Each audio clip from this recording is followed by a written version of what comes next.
Hi everyone, my name's PK. Here I have Edmund Pang, who's an engineer based in Perth, and he's bought four properties, one principal place of residence, three investment properties. Very proud to call him a client of the Property Investment Accelerator. In this episode, we'll go through his background, his maybe a few mistakes or things that he thinks he could have done better, how he's actually capitalized on the current Perth boom.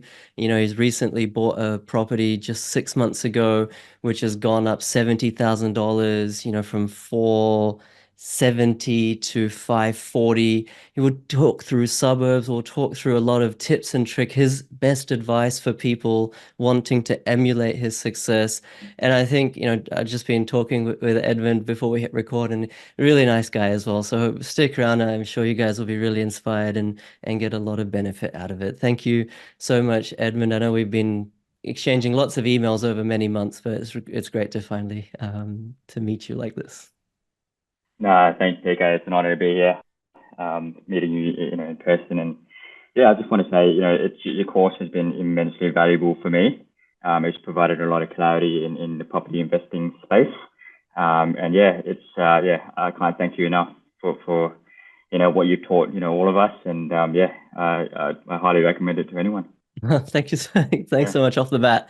And I just want to, I just want to read out what Edmund had responded when someone wants to do the course. And I don't want this call to be or this video to be about the course itself per se, but when someone does want to do the course, they go on the website and they book a call and they're asked to answer a specific question. I just want to read out Edmund's answer, which he did this in 2023, just to give you his mindset and his kind of dilemma before doing the course or the reason he wanted to do the course. So the question is, why do you need the Property Investment Accelerator? We asked that question, and his answer was really long and detailed, but I just give you a quick summary. He said, I've always been extremely interested in property myself and currently hold a principal place of residence and an investment property, bought with very little knowledge about properties with my partner.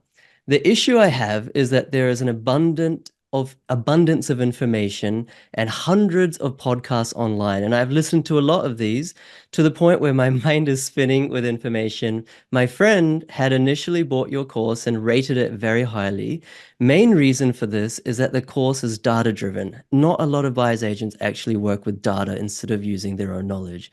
As such, I'd like to dive straight into the course and be able to confidently pick out good deals and generate a passive income because let's face it, the 9 to 5 is old news and humans should not be at a desk 10 plus hours a day. Amen to that. Technology is supposed to make us work less, but instead it seems to be going the opposite way. Lastly, I believe the money spent on this course will be negligible once I increase my passive income. And who knows, might be the best 6K I'll ever spend. So I loved your answer to that question. I could see that, you'd obviously been trying, you'd obviously been like spinning your wheels, you'd obviously, created a resolve to do property investing properly. I want to touch on, you'd already bought your principal place of residence and your first investment property before doing the course. What years did you do that? And what was like, how did you start investing or how did you start buying property? Like, what's your background? How did you get into all this in the first place? Yeah, look, I think the earliest memory of it was basically growing up. We moved a few times. So when we first got to Perth, I think we probably moved about four times. So my parents had sort of bought properties and then sold it, moved on, bought properties, sold it, and I think they did hold, a couple of investments here and there. And I think that was the earliest signs of property for me. I never understood it at the time, obviously, but that was sort of normal to me for them to constantly move and buy property. So I think that was sort of maybe that was what was prompted me to be passionate about property. But to answer your question, the first property I bought was actually I built it in 2019. So this was pre-COVID. I bought the land in 2018.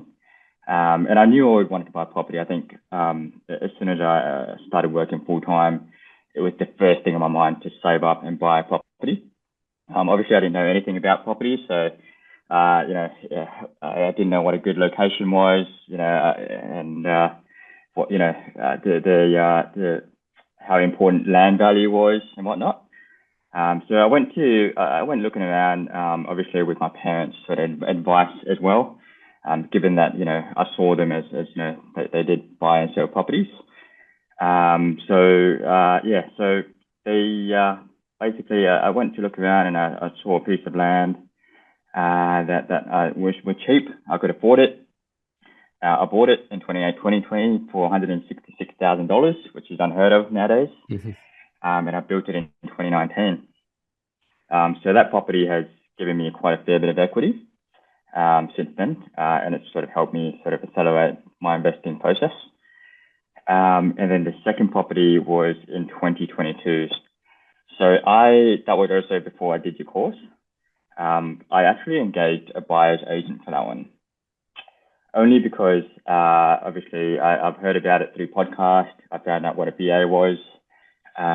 So yeah, I engaged a buyer's agent, and we managed to get a property in Perth as well, and that sort of became my principal place of residence. Right. From there, yeah, Right, right. And so you're at this point where you've got one investment property, you've used the buyer's agent to buy that second one, which is your correct. principal place of residence. And I notice in your answer to this question, coming back to this, you're saying that Mm. your mind is spinning with information. There's hundreds of podcasts online. You listen to a lot of them.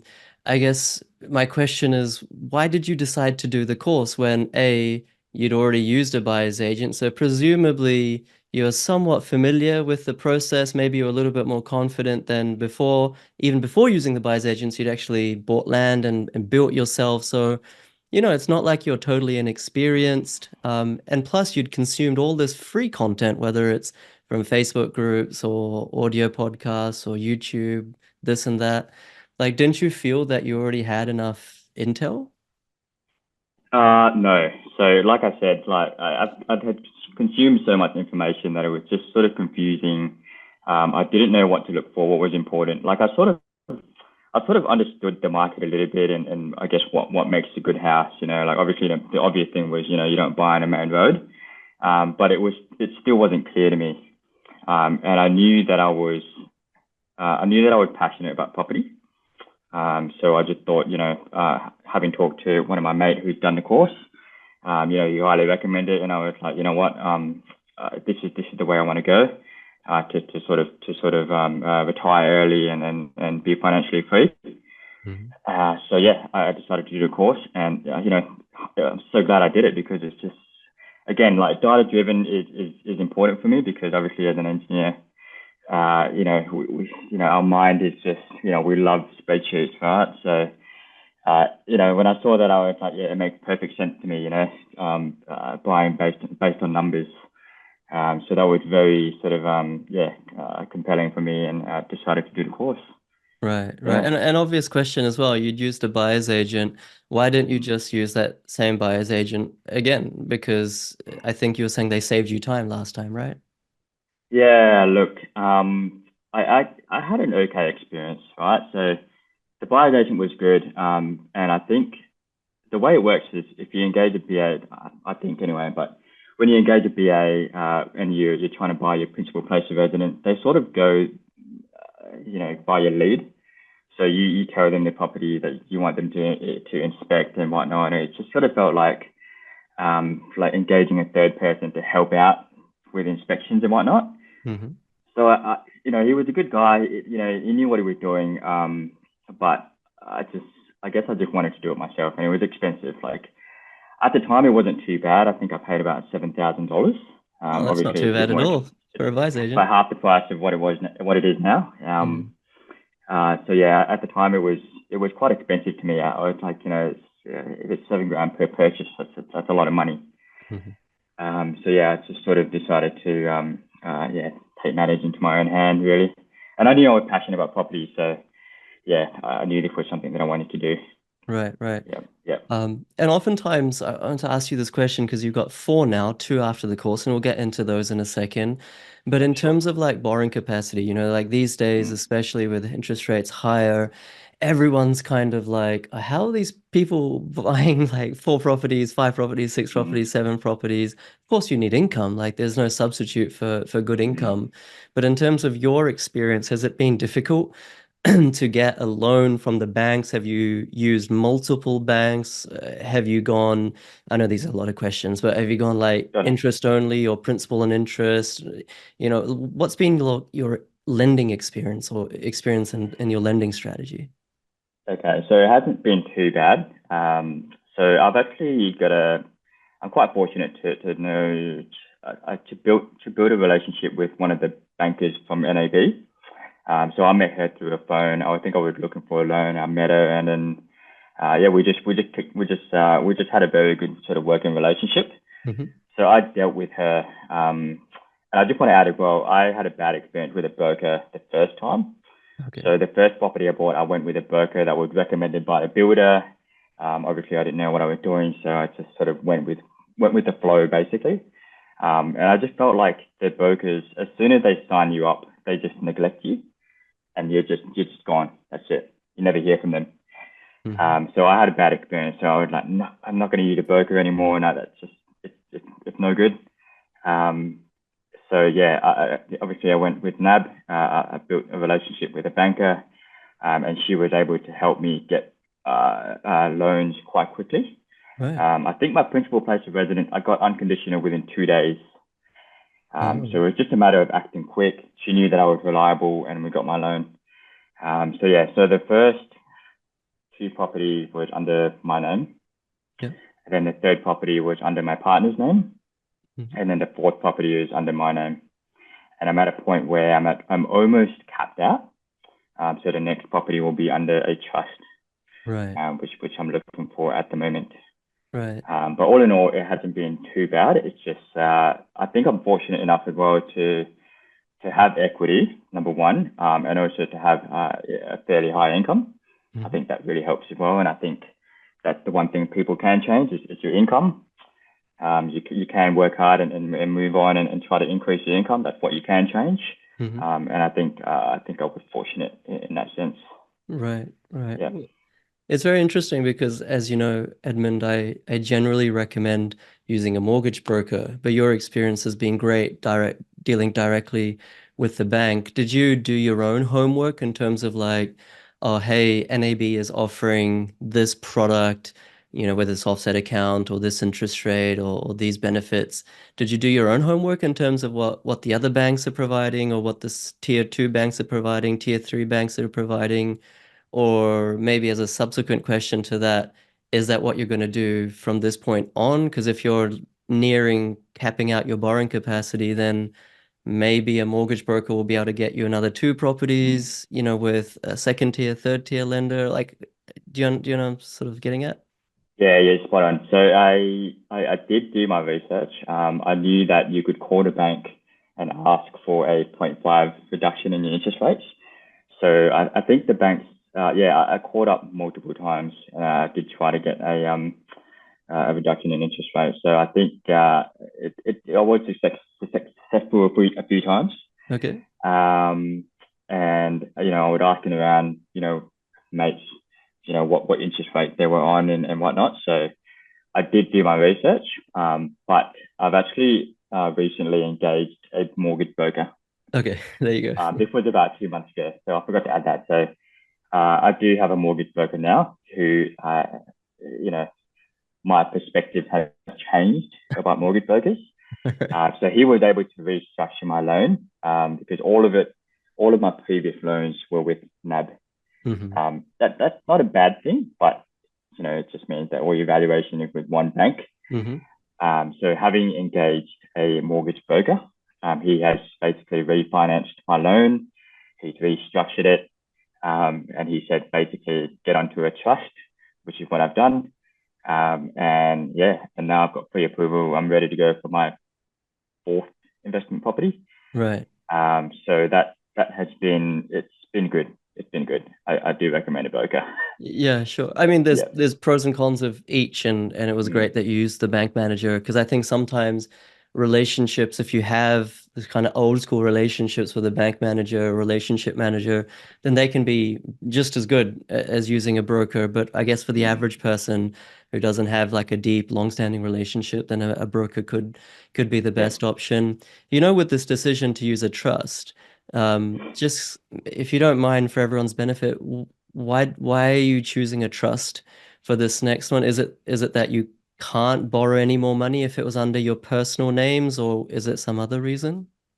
Yeah, so I think I might be able to probably get one more under my personal name. And so this was something that my accountant and my broker had recommended to me. So he said that it was sort of a good time to switch into a trust. If Hmm. you can borrow one more, it's a good time to switch into a trust, and that will sort of preserve your borrowing capacity. That's probably the main reason. Obviously, I wish to obviously build a large portfolio. I think the second reason was just for tax purposes, I guess, if you will. Obviously, you can on a higher income, it's hard. It's hard when you see you're taxed, almost like someone else's salary, right? So it's money that you never get back, you Hmm. know. So I think going into a trust, obviously, you can distribute your income, and I guess benefit from that sort of a tax benefit. So that's probably the second reason that second main reason I've gone into a trust. Right, Yeah, right. That yeah. that's good to know. I think people, I don't know if this is a fair statement, but I think these days people are more open now to considering alternative ownership structures, Mm, just because borrowing capacity is more difficult than what it used to be, 4, 5, 6 100%. years ago. So I think it's important to at least have, like you did, to have that conversation with your broker and accountant, perhaps in unison, to see what the best strategy is going forward. And then coming to your third purchase, which was in Perth, that your investment property, second investment property at this point. This was the first one through the course. You bought this, I think, in October, if I'm not mistaken, October last year. Very difficult market. Perth is just straight fire. It's really difficult to purchase in Perth, and you got this under 500K. It was a terrific yield, and obviously this one's gone up, not just some arbitrary bank valuation, but in real terms, like in reality, it's gone up 70,000 already in a matter of, I think 6 or 7 months. What's maybe some words of advice or some, I don't want to use the word hacks, or some tips that you can give to someone right now who's trying to enter into the Perth market but is missing out on properties? Maybe they put on 5 offers, but they kept being rejected. They're not hearing back from sales agents. They're feeling a bit discouraged. I don't know if this was the case with your experience or not, but what's some words of wisdom from your experience that you can give to people that are failing? Sure. Yeah. So the third, the second investment property that I bought in Perth, I think the main highlight here is speed. So as soon as the property came on the market, I had sat down and I just assessed it straight away. And I've done a CMA, and it's hard you can't get a property in Perth if you put down your CMA. It just doesn't work that way unless obviously you're lucky and you get an off market and it works out well for you. But if it's on the market, I guarantee you there's multiple offers. Um, so so you have to sort of I sort of offered slightly over my CMA, but I think the main thing was speed. I was able to assess the property quickly. I called the agent straight away, asked a few questions. He sent through a video of the property and some photos. And obviously, being a high risk investor, I went off the videos and the photos. And I just placed an offer straight away. He brought that to the sellers, and fortunately enough, I think if I remember right, I think there must have been another offer, and I counted, and I managed to secure that offer on that day. Got it signed on that day. So Mhm. speed is an important one. It just so happened that the sellers were desperate to sell, Oh, and so yeah, the stars aligned, and I went straight for it. Right.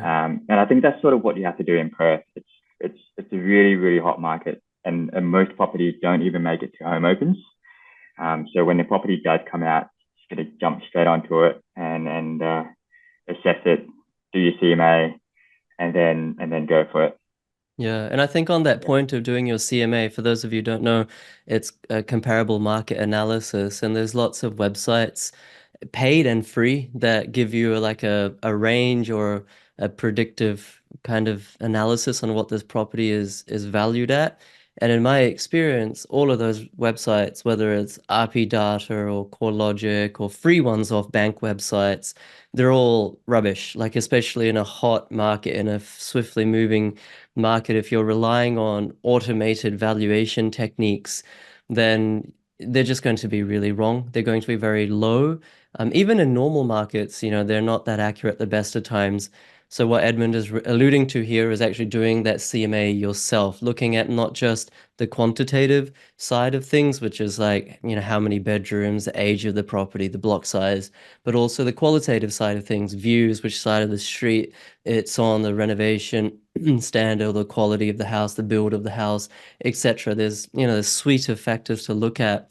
And then you can actually ascertain, this is actually what that property is worth. But as Edmund is saying as well, even once you do that in a swiftly moving market, you still can miss out on property. So you need to index up, like you need to rely on comparables that are like 1 week old. You can call different agents and Mm. say, oh, look, I see that property just sold. Can give me a ballpark of how much it went for. They may not give you the exact number Yeah. because they don't have to, but that, you can get a sense and you can be like, all right, well, I think this property is worth about 550. I'm just making this high. I know you got it for 470, and this property is worth 550, but it's a hot market. I'm going to give, Mm. 560, 570. And by the time you settle in 30 days, 60 days, chances are, I mean, right now in Perth, it's pretty much guaranteed that that property is going to be worth more by the time you settle Yes. anyway. So definitely be quick to the chase and definitely don't lowball. That's not going to help anyone. My No. question to you, Edmund, is, I mean, you're based in Perth. Why? And you bought this as if you were an interstate investor, like, you relied on the video walkthrough and their due diligence through on the ground property manager, etc. Why don't you Yeah. just jump in your car and inspect it yourself?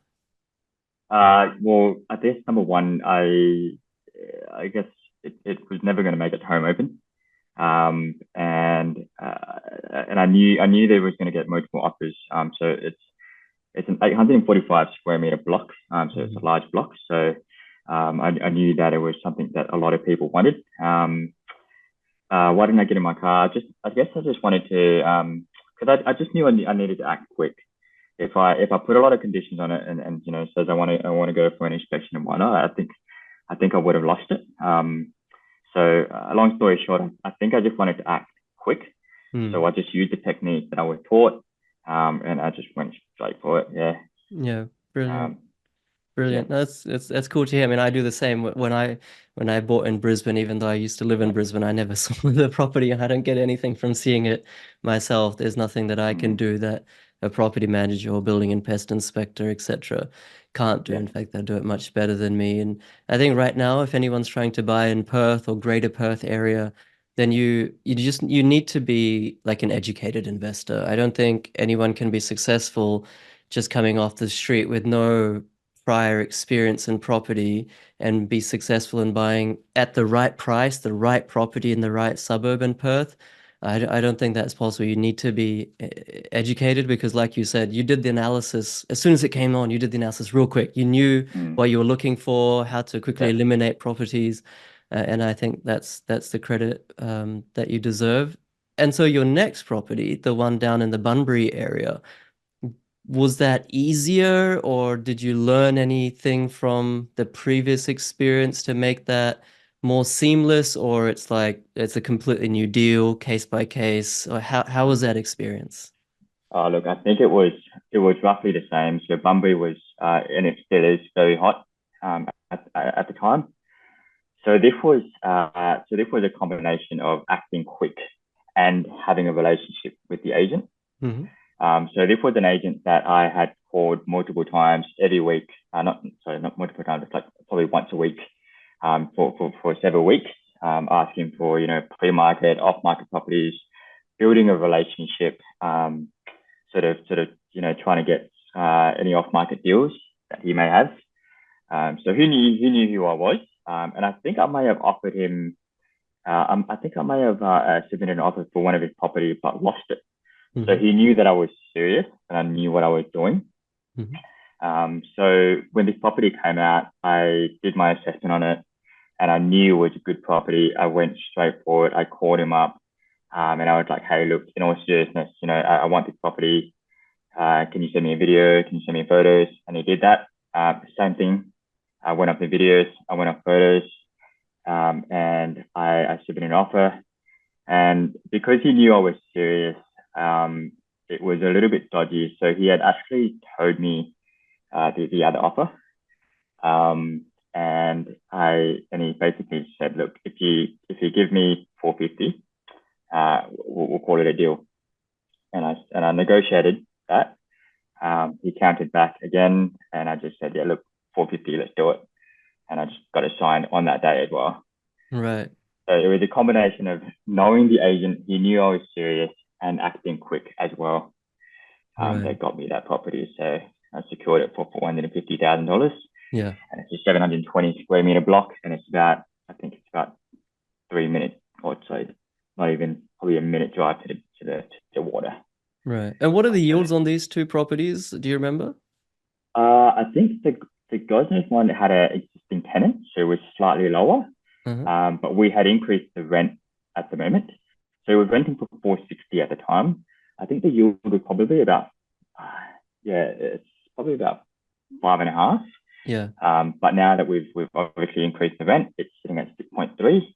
Okay. And the Australian house, it was 6% when I bought it.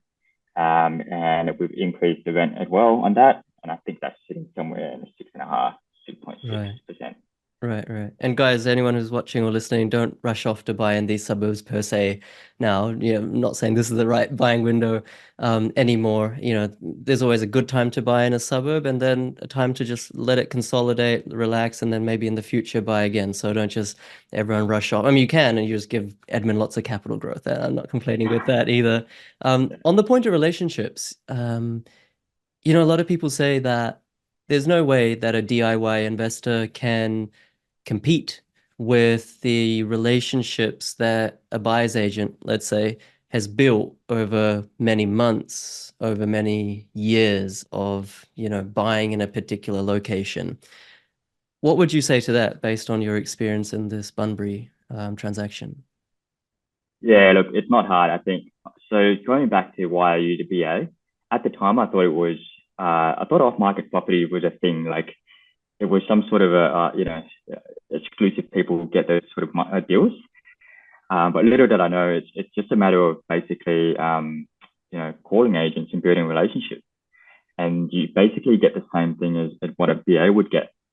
It's just a matter of, calling them, being nice to them, and they're busy people. So, don't call them multiple times a week, but, at least once a week or even emails. Yeah. And then you build this relationship, and, it's not hard. It's just anyone can do it. And yeah, you just got to put time aside and make it happen. Yeah. Yeah, it's so easy, like from a marketing perspective, and I don't mean to be cynical here, but it's so easy for a buyer's agent to say, look, there's no way someone can compete with the professionals. We do this day in, Mm, day out. We have, all these sales agents on speed dial. And, as a newbie property investor, even I would think, yeah, look, that sounds perfectly logical. Like there's no way that I can compete when these guys are professionals. mm, But when you actually do end up doing it, like in your experience, Edmund, and there's hundreds, if not thousands of, precedents here where it's like, no, actually anyone can do it. Of course, it's not going to be on the first phone call, right? But like mm, you called them every week for several weeks and you put in the work and you got that deal done. And oftentimes the mm, best way to build a relationship with the agent is actually to miss out on a property because then they're like, oh, like you said, Edmund seemed really efficient. He seemed professional. He seemed like a nice guy. He didn't win on that property, but now I have him in the back of my mind. And if something comes mm, up, I'll remember him. Or if he contacts me again, then there's that kind of history already, and I'll try to give him a leg up. In a hot market, real estate agents really own the game. It's really up to That's them right. who wins the property. So it's the relationship game is as important as suburb selection in my mind, and it can be done very easily by the DIY investor. 100%. I think it's Um, just a matter of being prepared as well. So have your questions ready before the phone call and just just sound professional, mhm, and I think having done your course as well, sometimes the real estate agents actually see me as a BA. They go, "Hey, are you a buyer's agent?" And I go, "No, I'm just an amateur investor." So just be professional, know what questions you're going to ask, and just be direct because these agents, they're extremely busy. They get mhm, hundreds of phone calls a day. Yeah, no, Yep. great advice. And so what's your plan going forward, Edmund? You've got these four properties, three investments. You're going to buy the next one in a trust. Do you already have a location in mind, or what's your strategy going forward? Yeah. So at the moment, obviously, a lot of my property, or all of them are in WA. So it's obviously three in Perth, including the PPOR, and then one in regional Bunbury, which was just to diversify the portfolio. Hmm. So the next one I'm looking for is actually over east in Queensland, in regional Queensland. It's a very hot market there as well. In fact, it might actually be worse than Perth, only because there's barely any listings that has more than 550 square meters. But the plan is to diversify and go over east and hopefully secure one there, Yeah, and just keep going with the with the journey brilliant, brilliant. thereafter. That's really good to hear. And in terms of like your partner, like, are they on board with your journey? Do you guys make decisions together, or do you spearhead it? How does that dynamic work? Yeah, look, I probably lead it, but yeah, she's very supportive. Um, she's probably sick of all the spreadsheets that I show her about how we can get passive income in 10 years and whatnot. But she's on board with it. She understands it. She understands why we're doing it. Hmm. And sometimes, we have to sort of, you know, practice delayed gratification and whatnot. But she's definitely on board with it and she's very supportive. And I guess I'm grateful as well that she is supportive. But I consult her before buying a property, show it to her, make sure it's logical because sometimes you get this tunnel vision and you're Mm. in your own little world. So it's good to get like a fresh pair of eyes to So look does she over challenge you? Does something. she is she like, Edmund, I think you've made a mistake there, or this makes no sense to me? Do you guys have that conversation? Yeah, she does, but usually I can counter with the reasoning. Okay, that's good. But yeah, she does. She's not completely oblivious to property. Hmm. She's also somewhat passionate about it as well. Oh, good. Just obviously not as passionate as me, but she does know a few things. So she'll tell me if it's a red flag. She'll tell me if it's stupid, and if I'm just rushing and trying to get one for the sake of getting one. Mhm. So I do consult her, and she's definitely on board with it. And yeah, we have a goal together to secure many more and hopefully yeah retire early Yeah. or be financially free. I would say That's what it's yeah. all about. And coming back to your initial answer on the call, humans are not made to be stuck in front of a computer for 10, 12, 14 hours a day. And I know some people love their jobs and that's great for them, Mm. but yeah, we should have at least the option not to do it because no one can do that for their entire lifetimes. Second last question for me. You're Sure. based in Perth. Obviously, there's a lot of activity in Perth at the moment from a property and housing market perspective. What's your sense on the ground in terms of the broader economy? People oftentimes on the East Coast, they think that in Perth, everyone is monitoring iron ore prices, and as soon as they come down, then everyone gets jittery, or that it's still a mining town. Everyone has their opinion, right? But what are you seeing on the ground? I know you were mentioning before that you guys are getting your first Starbucks, but beyond that, like, are you seeing the economy as the sentiment quite buoyant there, or what's your thoughts?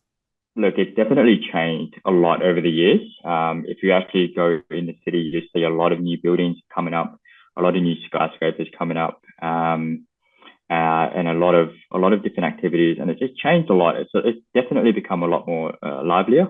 Hmm. And like you mentioned, we're getting our first Starbucks in 2024. So that's very revolutionary for us. And yeah, it's honestly changing a lot. And I think iron ore prices, yeah, a lot of people do focus on that, but if you look at the numbers, look if you look at the numbers of supply versus demand, it is decreasing on a weekly basis. I think we probably only have about 3 weeks left of supply on the market. Um, it's hard to come back from that. So it's I think we're very much in a sort of boom stage, and yeah, it's we're simply not building enough houses. I think I was listening to a podcast in Perth. I think we're building something around $15,000, 15,000 houses a year. Hmm. That's probably half of what we actually need. Yeah. So yeah, Perth as a whole, it is changing a lot. There's a lot, a lot livelier, lot more things to do. A lot of franchise from over east that's opening up here as well. And yeah, you can really sort of see that it's moving quickly. Yeah, Yeah, but yeah. and it's a great opportunity. I know a lot of people think that they've missed out on the WA housing boom, but of course you need to be very prudent and not buy at the top of the Mm, market. But I don't see this market correcting in a big way anytime soon. All markets correct, after every boom, there's always a period of consolidation, but I don't think that's happening in a big way anytime soon in Perth, and so it presents a fantastic opportunity. And I loved your answer once again, just to conclude this episode. I want to read out what you said in terms of why you're investing in the first place. You're saying, Edmund, that you want to buy back our time as soon as possible to do the things that really matter in life, as simple as reading a book on a Wednesday morning at a cafe, or waking up knowing that you don't have to work. I think that really is what inspires me to mentor and help people. And it's such a how do I say? It's, when I get emails from people like you, Edmund, sharing their success, it really does put a smile on my face, because it's a lot of hard work from my perspective, but then you get that feedback loop, and it's really satisfying. So just really want to congratulate you and your partner for everything that you've achieved, and putting your trust in me, of course, as well. That takes a bit of a leap of faith sometimes. And maybe last cheeky question, for someone who's kind of on the fence of doing the course, they're like, oh, look, yeah, it's kind of expensive, right? Like $6,000 for a course, really? Like, it's a lot of money. Is it really going to work? Is Edmund a paid actor? All these things that run through people's minds, like, just from your honest experience. You don't have to say whether they should or should not do the course, but maybe the better question is, how should they think about that? Instead of like being mm. emotional, how should they critically think about that decision? Yeah, look, it's really just changing your mindset. I think a lot of people do sort of ask me, because a lot of people do know that I sort of buy property, so they sort of ask me, oh, where's a good place to buy? And I go, it's important to educate yourself first. It's a wild word out there. There's a lot of information, so it's important to sort of change your mindset, educate yourself. But I guess in terms of your course, it definitely provides a lot of clarity. Having consumed a lot of content, it can be overwhelming, and you hear different YouTube videos of people saying this suburb is good, that suburb is good. But I guess that the course just sort of locks that in and provides that clarity on what to buy. So I do highly recommend it to everyone. I think the best thing you can do is to educate yourself, and that way you can't be sort of lied to or scammed in that sense. And you can once you educate yourself, you can take that with you forever. It's in your head, and you just get more experience, and you just carry it on. And like I said in my comment, $6,000 is negligible now. That properties have gone up, a combined of $100,000 or more per year. So it's important, I think, to educate yourself. Brilliant, brilliant. And I think the great thing about it is that we have in our community, more than 1,200 members, just like yourself, Edmund. And so for people who need support, of course, I'm there, but then there's something to be said about peer-to-peer support, where people are going through that idea, that fire of ordeal. Of course, I can say whatever I want to say, but Mm, I'm not necessarily in the same stage as a lot of my members. And so by hearing each other's stories and they actually help each other, and so that's a really exactly. supportive and an important part of the course community, I feel. But anyway, I won't take up too much of your time. Edmund, thank you so much for making time. I want to congratulate you, and of course, I'm looking forward to everything that will unfold in your property journey in the future as well. Nah, thanks, PK. Appreciate your time. It's an honor to be here. And thank you everyone for watching or listening. It's also an honor for me, for you to, tune in and listen or watch my content. I really appreciate it. There's more than 120 of these client interviews on my client results playlist on YouTube. And like I always say, I honestly don't mind if you do my course or don't do my course, but at least make some time to go through those episodes, because people like Edmund will really inspire you and educate you. And who knows, maybe just from learning off them, you can do it yourself. Okay, so give that a go. And then if you need me, of course, I'm always here to help. My name's PK. Once again, this is Edmund Pang, who I'm super proud of. Thank you so much again, Edmund. Thanks, PK. And thank you, everyone. Subscribe, hit the like button. I'll see you next time. See you later.